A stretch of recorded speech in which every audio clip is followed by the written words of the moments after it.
எல்லாருக்கும் வணக்கம். இன்றைக்கி நம்ம சேனலில் கேரளா ஸ்டைலில் புளிச்செடி எப்படி பண்ணலான்னு பார்க்கலாம். சிம்பிளாக பண்ணுறது மெத்தட் தான். ஒரு அரை முடி தேங்காவை புடிசாக நறுக்கி மிக்ஸியில் வச்சுட்டேன். அதில் கொஞ்சோண்டு அரை டீஸ்பூன் ஜீரகம், ஒரு 3 வெள்ளை பூண்டு போட்டிருக்கேன். ஒரே ஒரு சின்ன துண்டு இஞ்சி. இஞ்சி அதிகமாக போட வேண்டாம். இஞ்சி வந்து கொஞ்சம் ஒரு சின்ன அளவு போட்டால் போதும். ஒரு இஞ்சிக்கு பாதி இருந்தால் போதும். அப்புறம் ஒரே ஒரு 1/4 டீஸ்பூன் மஞ்சத்தூள். சரிங்களா, 1/4 டீஸ்பூன் மஞ்சத்தூள் போடுங்க. மஞ்சத்தூள் போட்டால் தான் அதோட வந்து வாசனை நல்லாயிருக்கும். புளிச்சக்கறி நல்லாவும் டேஸ்ட்டாகவும் இருக்கும். அதை கலர் டேஸ்ட்டும் கொஞ்சம் நல்லாயிருக்கும். ஓகேவா? இப்போ கொஞ்சோண்டு உப்பு தேவைக்கு உப்பு போட்டுட்டு கொஞ்சோண்டு தண்ணி ஊற்றி கட்டி அரைக்க போகிறோம். சரிங்களா, ரொம்பவே இது வந்து கொருன்னு அரைச்சா போதும். மெதுவாக அரைக்க வேண்டாம். கொருன்னு நல்லா கட்டி அரைக்கணும். இந்த மாதிரி மிக்ஸியில் போட்டு நல்லா கொருன்னு கட்டி அரைச்சி எடுத்துக்கணும்.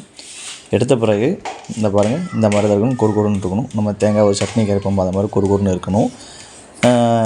நல்லாவே இது அரைச்சி வந்திருக்கு. மஞ்சத்தூள் எக்ஸ்ட்ரா போடுறவங்க போட்டுக்கலாம். நமக்கு மஞ்சத்தூள் அதிகமாக பிடிக்காது, கொஞ்சமாக போட்டுருக்கோம். அப்புறம் இன்னொரு பெரிய மிக்ஸி ஜாரில் வந்து எங்கிட்ட தயிர் தான் இருக்கிறதால தயிரை வந்து நல்லாவே அடித்து எடுத்துக்கிறேன். கொஞ்சோண்டு தண்ணி சேர்த்து, அதிகமாக தண்ணி சேர்க்காமல் தயிரை மிக்ஸியில் போட்டு நல்லாவே ஒரு சுற்றில் அல்லது 2 சுற்றில் நல்லா அடித்து எடுத்துக்கிட்டேன். எடுத்த பிறகு இந்த மாதிரி வந்துட்டு அப்புறமா நம்ம ஒரு கடாயில் வந்து ஹீட் பண்ணி கொஞ்சோண்டு எண்ணெய் சேர்த்து வச்சுக்கிறோம். சரிங்களா, இப்போ நம்ம வந்து கடாய் ஹீட் பண்ண பிறகு அதில் வந்து கொஞ்சோண்டு கடுகு போட போகிறோம். சரிங்களா, ஒரு அரை டீஸ்பூன் கடுகு போட்டு தாளிச்ச மாட்டோம் முன்னாடி எடுத்துக்கணும்.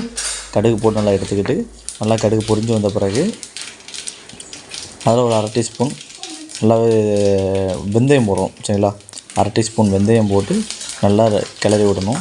நல்லா கடுகு வந்து நல்லா பொரிஞ்சு வரட்டும். அப்புறம் ஒரு அரை டீஸ்பூன் உளுந்தம்பருப்பு போட்டு நல்லா பொரிஞ்சு வரட்டும். வந்த பிறகு கொஞ்சோண்டு தாளிச்சத்துக்கு வச்சுட்டு பொடி வெங்காயத்தை அரைக்கி வச்சுருக்கேன். அந்த வெங்காயம் கொஞ்சோண்டு போட்டிருக்கேன். அதிகமாக போட வேண்டாம், கொஞ்சம் இந்த வாசனைக்காக போட்டிருக்கேன். அப்புறம் கருவேப்பிலை போட்டு நல்லாவே தாளித்து எடுத்துக்கலாம். இப்போ என்ன பண்ணால் நல்லாவே தாளித்து அந்த கருவேப்பிலெல்லாம் ஹீட்டில் சுருங்கி நல்லா தாளித்து வந்த பிறகு நம்ம மிக்ஸியில் அரைச்சி வச்சுருந்த அந்த மசாலாவை இதில் ஆட் பண்ண போகிறோம். ஆட் பண்ணி இதில் கொஞ்சம் பச்சை வடை போகிற அளவுக்கு கொஞ்சம் லைட்டாக வதக்க போகிறோம். வதக்கிட்டு நம்மளோட மோரை வந்து இதில் மிக்ஸ் பண்ண போகிறோம். எடுத்து வச்சுட்டு அந்த தயிர் அரைச்சி வச்சோம்ல, அதை மிக்ஸ் பண்ண போகிறோம். இந்த மாதிரி மிக்ஸ் பண்ண பிறகு மேலே வந்து நுரையாக இருக்கும். கொஞ்சம் லைட்டாக கொதிக்க விட்டானா இது சரியாகிடும். சரிங்களா, மஞ்சள் போடுறவங்க போட்டுக்கோங்க. டேஸ்ட் பார்த்துட்டு உப்பு சரியில்லாதவங்க உப்பு போட்டுவாங்க. எனக்கு உப்பு ஓரளவு போதுனால நான் மசாலாவில் உப்பு ஆட் பண்ணிட்டேன். அதிகமாக உப்பு யூஸ் பண்ணலை. அப்புறமா கொஞ்சோண்டு மறுபடியும் அதை ஒரு வேறு பாத்திரத்தை மாற்றிட்டு கொஞ்சம் கடாயில் காரத்துக்காக வத்தல் போட்டுக்கிறேன். வத்தலை போட்டு நல்லா பொரிய விட்டுக்கிறேன்.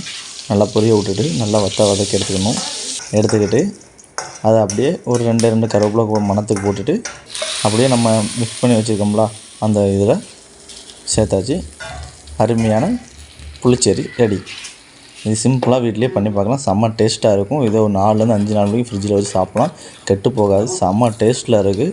புளிச்செடிக்கு வெறும் சாதத்துக்கு சுட அருமையாக சாப்பிட்லாம். நீங்கள் சாப்பிட்டு பாருங்கள். இது நல்லாவே ஒரு ரிசல்ட் கிடச்சிருக்கு. இந்த வீடியோ பிடிச்சிருந்தால் லைக் பண்ணுங்கள், ஷேர் பண்ணுங்கள், கமெண்ட் பண்ணுங்கள். அதுக்கு முன்னாடி நம்ம சேனலை சப்ஸ்கிரைப் பண்ணுங்கள். தேங்க்யூ ஃபார் வாட்சிங்.